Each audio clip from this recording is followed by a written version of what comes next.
100 টাকা মায়ের হাতে দেওয়ার আগে 500 টাকা বাবাকে দেওয়ার আগে যে চিন্তা করে যে আমি কেন দেব, আমার বড় ভাই আছে না, আমার মেজো ভাই আছে না, সব আমি কেন, প্যারাসিটামল আমি কেন, ওষুধ আমি কেন, ডাক্তার আমি কেন, তাকে বলি ওরে বেটা, ওয়াইসুল করণী নবীজির আমলে পৃথিবীতে ছিল, উপস্থিত ছিল, এরপরেও সাহাবা হতে পারে নাই, কারণ ঈমান ছিল, নবীজিকে দেখতে পারে নাই, কপালের চোখে দেখতে পারলো না। কেন? বারবার যেতে চেয়েছে। আমার নবী বলেছে আসিস না, তোমার মায়ের খেদমত করো, তোমার মায়ের খেদমত করলে আমি নবী রাজি হয়ে যাব।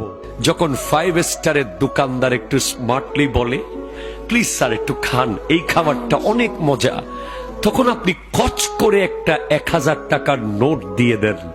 আপনি রেডিসন ব্লুতে গিয়ে 1000 টাকা দিয়ে দেন।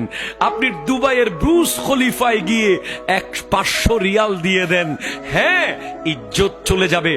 বাবা আর মা মিলে তোমার 10 ভাইকে কাঁধে কুলে মুরগির বাচ্চার মতো করে ফেলেছে, আর তোমরা 10 জন মিলে একটা মাকে যখন পালতে পারো না, তুমি বেহায়া, তুমি বাটপার, তুমি বেঈমান, তুমি নাফরমান, তুমি দুর্ভাগা। ঠিক কিনা কথা বলো?